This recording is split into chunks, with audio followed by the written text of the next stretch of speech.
So now that you've got the hang of recording your lessons and presenting live, you're probably wondering how you can add more efficiency and functionality to those sessions. One great way to do that is with a virtual whiteboard. In this video, we'll show you two of our favorite digital whiteboard tools for online teaching and one really easy low-tech option. So to get started, you'll first need to launch a video call like Zoom or Meet if you're presenting live, or enable your screen recording tool. I personally like Screencastify and Zoom to record. The first whiteboard tool I want to introduce is called Google Jamboard.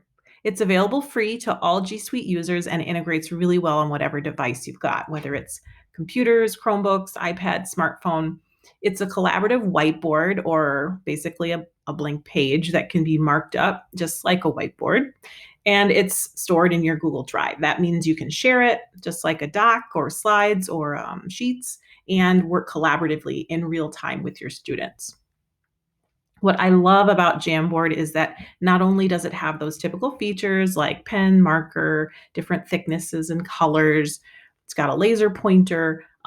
It also includes the option to add sticky notes, which you can see here by the little T.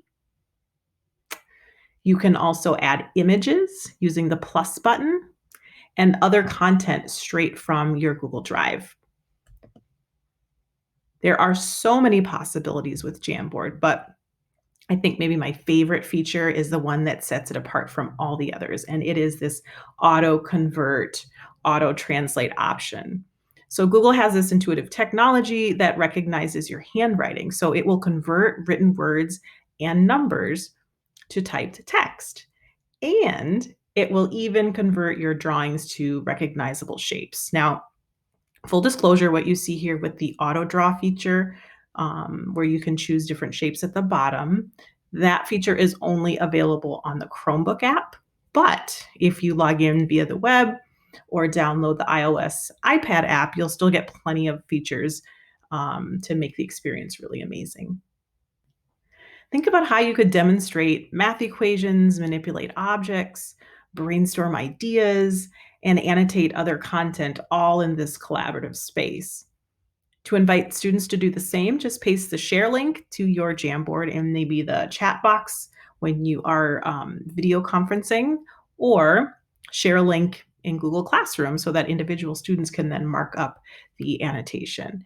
And because Jamboard integrates with G Suite, like we said, you can easily just drag and drop for Google files right into your Jam, like you see demonstrated here. The second whiteboard tool is called Educreations. And what I absolutely love about this app is that not only is it a great whiteboard, but it also has a record feature. This makes it a great choice for narrating as you demonstrate skills and ideas, and then you can share them with your students to be viewed at a later date. It works really well on a web browser. Just go to educreations.com. You can use your trackpad or mouse to draw. It also works as an iPad app where you can draw with your finger or using a stylus pen. The interface is pretty simple, which makes it perfect for beginners and teachers that just need some basic tools to get their point across. You can draw with a few color choices that you see here. You can erase, upload an image, or grab one from your device. One great feature is that once you add an image, you can resize it. Once you've resized it, you can then move it around the page and even annotate or write over the top. With this app, you can create multiple pages in what they call a lesson and then save it. So now you can share your Educreation with students via a link or again directly to your LMS like Google Classroom. Now, the third whiteboard option is actually low tech. It's a way that you can annotate or demonstrate and then share digitally, and it is a DIY document camera. You can set one up with a second mobile device like a phone or an iPad. Just want to make sure that you elevate your device with something sturdy. You can then log into your meeting or just record the screen to, again, share with your students later. So this DIY setup is great because it allows you to, wait for it, actually use a real whiteboard if you have one, but also you can slide handwritten notes, notebook, read aloud books.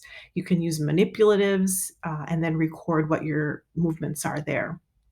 The images that you see here are just some of the ways that we found teachers are setting up their workstation, but feel free to pause the video to take a closer look, and to recreate them.